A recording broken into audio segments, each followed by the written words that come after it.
1 Kings 3. Solomon asks God for wisdom. Solomon and Pharaoh, the king of Egypt, agreed to help each other. So Solomon got married to Pharaoh's daughter. He brought her to the city of David. She stayed there until he finished building his palace, the Lord's temple, and the wall that was around Jerusalem. But the people continued to offer sacrifices at the high places where they worshipped.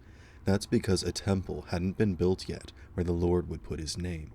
Solomon showed his love for the Lord. He did it by obeying the laws his father had taught him. But Solomon offered sacrifices at the high places. He also burned incense there.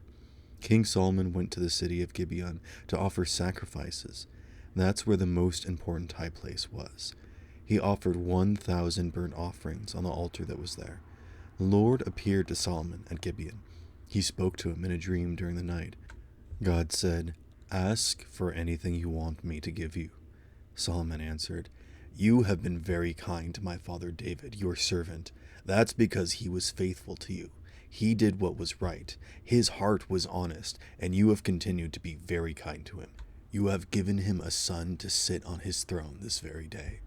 Lord, my God, you have now made me king. You have put me in a place of my father David, but I'm only a little child. I don't know how to carry out my duties. I'm here among the people you have chosen. There are a great nation. They are more than anyone can count. So give me a heart that understands. Then I can rule over your people. I can tell the difference between what is right and what is wrong. Who can possibly rule over this great nation of yours?" The Lord was pleased that Solomon had asked for that. So God said to him, "You have not asked to live for a long time. You have not asked to be wealthy. You have not even asked to have your enemies killed. Instead, you have asked for understanding. You want to do what is right and fair when you judge people. Because that is what you have asked for, I will give it to you. I will give you a wise and understanding heart. So here is what will be true of you. There has never been anyone like you, and there never will be. And that is not all. I will give you what you have not asked for. I will give you riches and honor. As long as you live, no other king will be as great as you are. Live the way I want you to. Obey my laws and commands just as your father David did. Then I will let you live for a long time." Solomon woke up. He realized he had been dreaming. He returned to Jerusalem. He stood in front of the ark of the Lord's covenant. He sacrificed burnt offerings and friendship offerings. Then he gave a big dinner for all of his officials.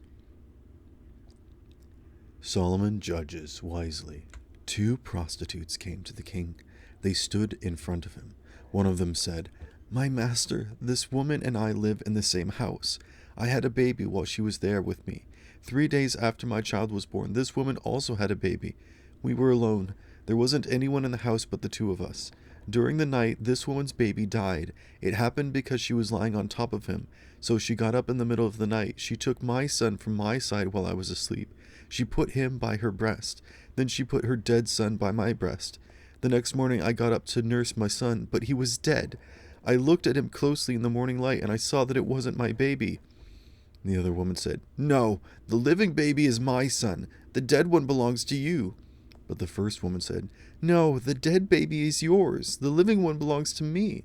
So they argued in front of the king. The king said, "One of you says, 'My son is alive, your son is dead.' The other one says, 'No, your son is dead, mine is alive.'" He continued, "Bring me a sword." So a sword was brought to him. Then he gave an order. He said, "Cut the living child in 2. Give half to one woman and half to another." The woman whose son was alive was filled with deep concern for her son. She said to the king, "My master, please give her the living baby. Don't kill him." But the other woman said, "Neither one of us will have him. Cut him in 2. Then the king made his decision. He said, "Give the living baby to the first woman. Don't kill him. She's his mother." All of the people of Israel heard about the decision the king had given. That gave them great respect for him. They saw that God had given him wisdom. They knew that Solomon would do what was right and fair when he judged people.